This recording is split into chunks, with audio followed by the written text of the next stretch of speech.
Hi folks, welcome to Clasheen. Have you considered eco-printing without using traditional powdered mordants? Does working in a health-conscious and environmentally mindful way appeal to you? My name is Nicola Brown and I'm a textile artist based in South East Ireland. During this short video, I'll take you through the process as I print a piece of wool for a commission.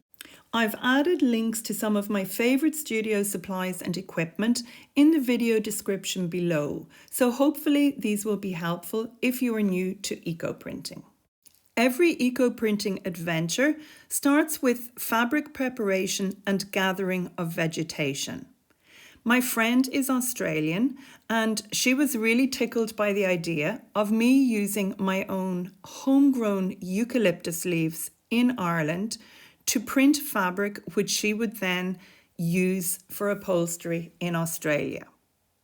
The windfall leaves were laid out on a long piece of wool yardage. I'd actually sprinkled the damp fabric with vinegar before adding the leaves because vinegar is very helpful for coaxing rich, deep reds out of eucalyptus leaves. If you're finding the information helpful, please hit the subscribe button or consider joining my workshop mailing list, link below. The fabric and vegetation was rolled up and tied really tightly. I used t-shirt yarn for my tying material, and this is something that I reuse time and time again until it actually rots. You could also use string.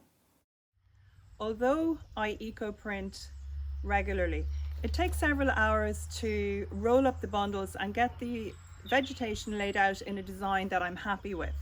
And this big piece here, which is the most important of these bundles, this is over 2 meters of wool, and this is a commission for a friend in Australia, part of my forest floor series of prints, where I'm using windfall leaves and bark from the trees at Clasheen to create the design on the fabric.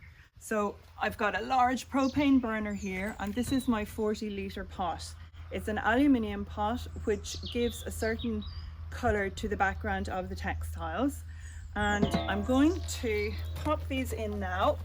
And because of the colours I'm hoping to achieve today on my commission, I've actually set this up as a totally new pot.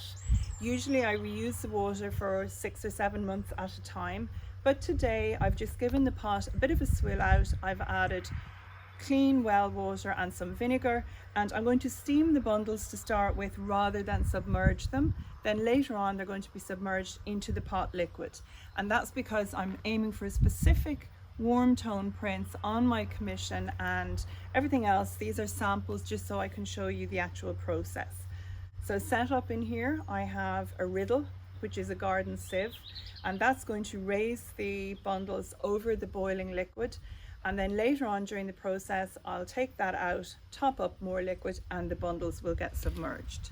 You can also see they're all rolled on metal pipes, so the metal that I roll on actually affects the color of the bundles themselves. If I roll on copper, such as this one, I don't get the same effect as if I rolled on rusty metal. This is the sort of knowledge that I share extensively during online workshops. A link to my workshop mailing list is in the video description below.